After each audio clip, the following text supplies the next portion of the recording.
What's up, everybody out in YouTube land? It's your boy, Schlong Dong Dingle, back with another riveting episode of The Joys of Unemployment. Ginkgo Nation, baby.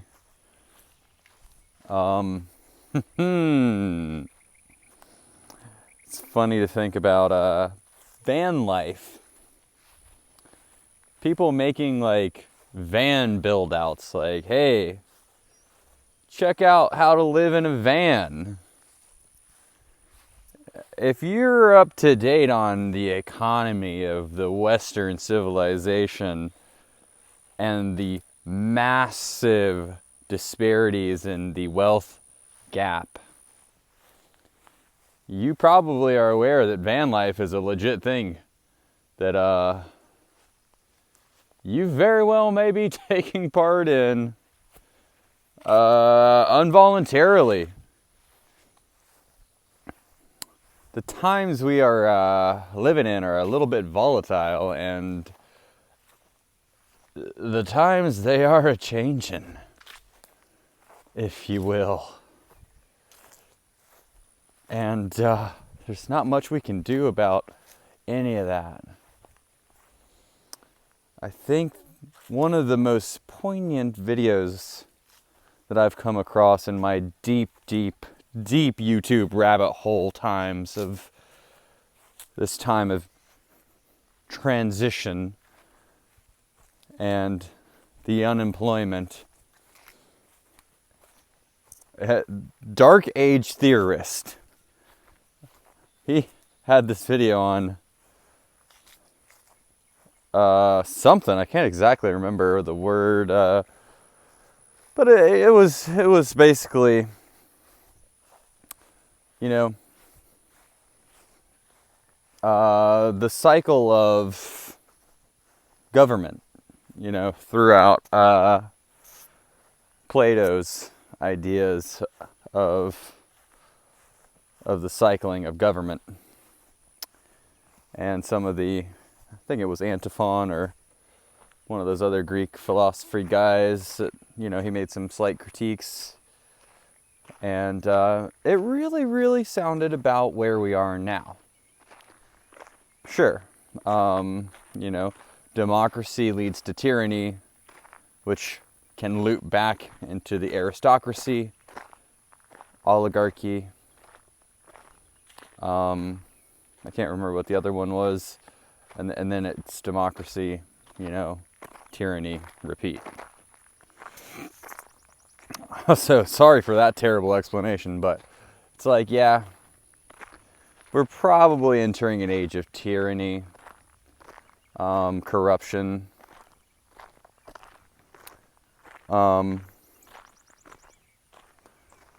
So I think what the guy said that was kind of funny and made a lot of sense is,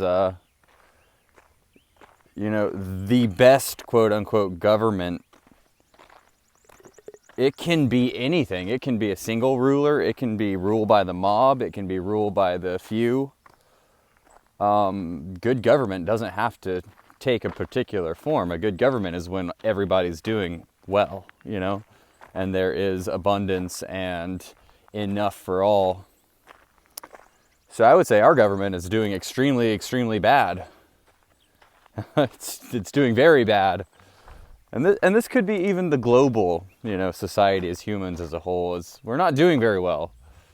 We've let greed and corruption take complete grasp of the wheel. And then envy. So we've got all these 7 deadly sins that are real. Like, it's like, man, it's like these things when they're unchecked really are pretty destructive. So the guy has said basically the only solution is autocracy, which is like, you know, where there's basically one ruler that has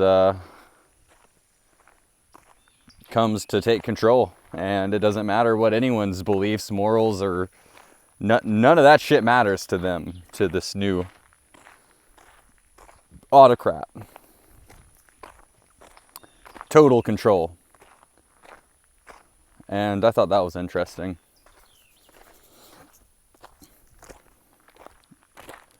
And we've seen it before.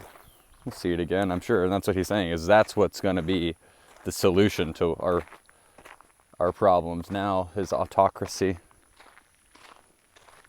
Which I could easily understand that. And the autocrats are, you know, they'll be coming in soon. And you're either on their side or against them. And if you're against them, then hopefully you're on the right side, and your autocrat is going to be the one that prevails, because either which way, there's going to be a winner and a loser, because that's the duality of the night and day, the life, the everyday contradictions that we must live with, is that there is winners, there is losers, there is rich, there is poor. And in every economy, whether it's a crashing, broken, burning one, or a vibrant, vivid,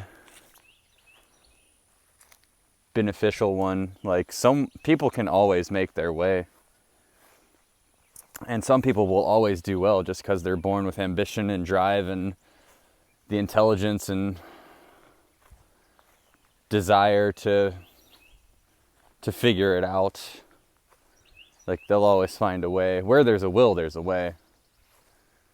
And I think that's the autocrat, is they are willful power, will to power, Nietzsche-esque Ubermensch type shit. And they're just going to figure it out. And I kind of can see, you know, that whole thing. It's like nobody gives you power, kind of. It's like you got to just give it to yourself. Some say that would be taking it. Sure, whatever you want to say. It's, you know, that's from your ivory tower perspective. I take it, you give it, whatever it is. It's either way. It's, I give it to myself, which means I take it from the mist, the ether, because it's every natural right to do so. And that's one thing about that video, man. The guy is so articulate and just made so much sense. I was like, yeah, that's really fucking true stuff, man. Because, yeah, when you're born, you sign the social contract against your will, that you're going to abide by the society's rules, laws, regulations, corruption, whether it benefits you or not. And when you see the democracy and your votes literally don't matter, and it's all gaslighting and corrupt, and even any new parties, any new ways of doing things within a system that's broken and corrupt, it will all end up the same. So the only real cure is something else and something new. And that's probably going to be autocracy.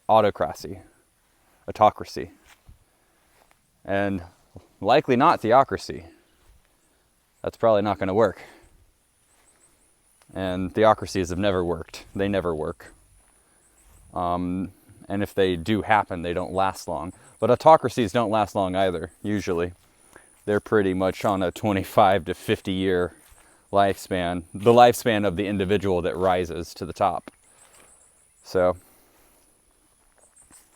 even in those circumstances, it doesn't last. Nothing lasts, though.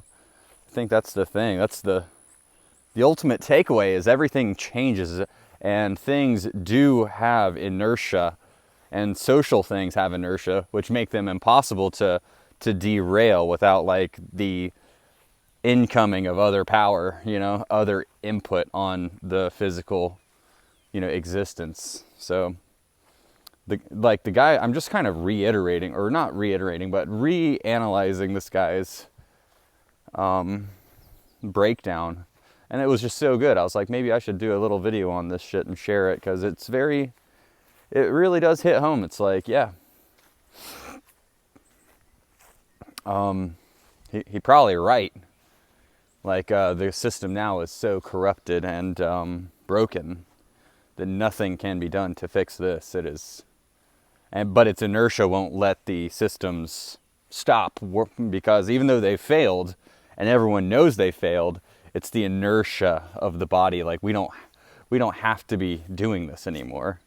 Like we could have voting on everything constantly on a live stream and get more done quicker. But instead we have this dated behemoth of a government system that is bloated, a bloated corpse that refuses to go under and just disappear. It's, you know what I mean? It's in the decaying, rotting form. It's like still here, but it's like slowly decaying and rotting away. So, I don't know. Interesting stuff, though. And there's still some basic things that have to get done in a society. So, I don't know.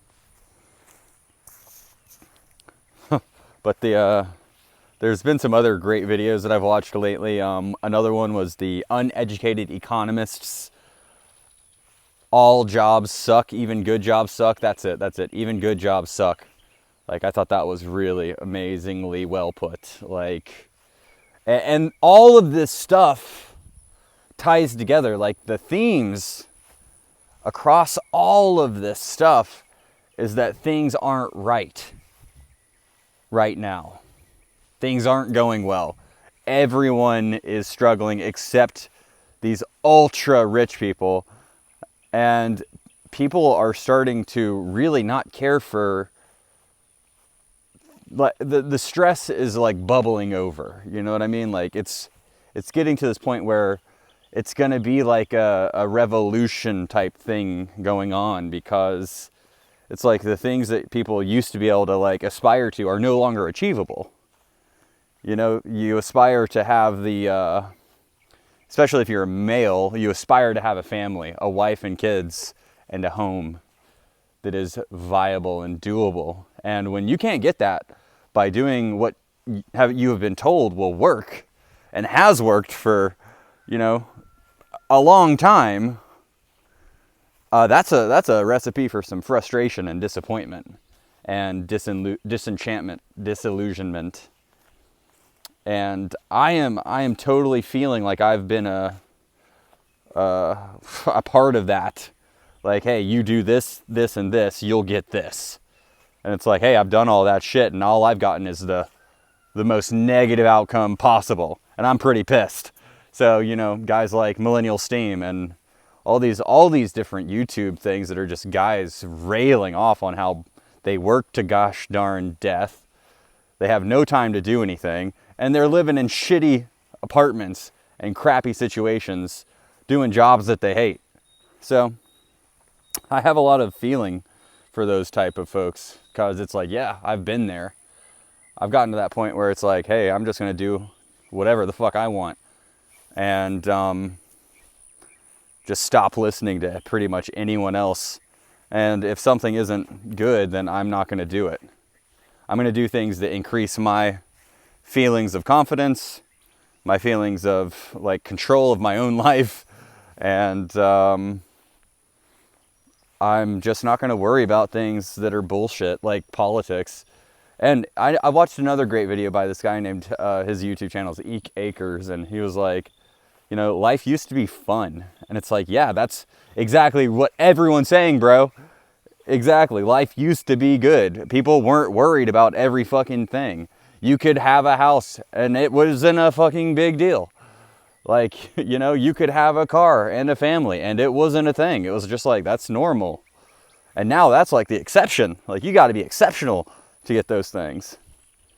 Like, you've got to be born into like an established family with some good money, or have like this raw entrepreneurship or ambition, or have really low standards, you know, like alternatives type standards, and then meet somebody that vibes with that. So it's quite a complex situation here. Tradition, history. Yeah, those things are funny. It's funny how quickly the nuclear family became a tradition, like within 2 generations, because it's only been really, you know, 4 generations since nuclear times. Like the greatest generation, the baby boomers, Gen X, millennials, Gen Z. So I guess, okay, we've had about 5 generations of the nuclear family, and the last 2 generations there, millennials and Gen Z, have not been experiencing that continuation of the tradition. So, I don't know. Pretty interesting subject, though. I was very, very much, I was hearing it. I was like, loud and clear, sir. You know, you do all the things thinking, you know, this will help me. This will help me get to where I want to be. And personally, as a simple ass person, a man, my one ambition and goal, like, has been the most simple thing ever, is to work hard, get with a woman who I really like, that really likes me, have a family, enjoy life, get a house, have some property, you know, be in a job that I feel is fun, cool, fulfilling, like have a fulfilling life, you know what I mean? And now it seems as if you just can't get that. Like, that's unobtainable. It's and it's almost like it's unreasonable to even ask for, which is silly, because that's the most basic thing. And it's always the case with population that when you have a really high standard of living, populations decline. And if your standard of living is a luxury level, which is what Western society has come to know and be used to, then populations tend to fall because people are unwilling to change that living standard of living. And children tend to decrease standards of living for the parents because of the expense that are children. Very high expense. So, you know, you've got people who are already struggling, living in this gigantic wage gap, and they have a lower standard of living, but is still very high compared to like other places in the world, but they're unwilling to give an inch to have the family. And I mean, that's men and women, because it takes 2 to tango with a family. And women are also having high standards that if a guy can't meet, she's going to find somebody else or keep looking. And that's what's so funny, is you've got 80% of women trying to hunt down 10% of the male population. And it's just, you know, statistically that's probably normal, where 40% of men contribute to, you know, future generations. 80% of women will, you know, because the 10% of males do a lot of breeding, you know. But ultimately, about 40% of males ultimately breed, and about 80% of women, no matter like what, they will breed. And a lot of times it's the best ones that don't. You know, the smartest, the most ambitious, the driven. They're the ones who don't have biological children of their own. I've seen it in my own life twice at least, where you know, these women there was something unique and interesting and special about them, but they just never had kids. And they're much older. I'm a millennial, of course, and these folks were boomers. These are boomer women in their 60s. They're probably like some of the smartest, cleverest, coolest people, but the kind of persons that should have had kids, but were just probably too fucking smart to do it. Anyways, I'm getting long-winded and long in the tooth, and just kind of walking around doing a walk and talk of the joys of unemployment, and just kind of discussing things and stuff that I've learned about lately that I thought were super relevant. And it's like, once again, I think the joys of unemployment is just a conduit for channeling all the different things that I come across that I feel like are cool or relevant, and like bringing them like trinkets to one place, like kind of tying it all together here. So those were all just some great videos from guys, and all of those guys are older. And it is true that older folks tend to be a little more wise about the world, and younger folks tend to be a little more fucking dumb about the world.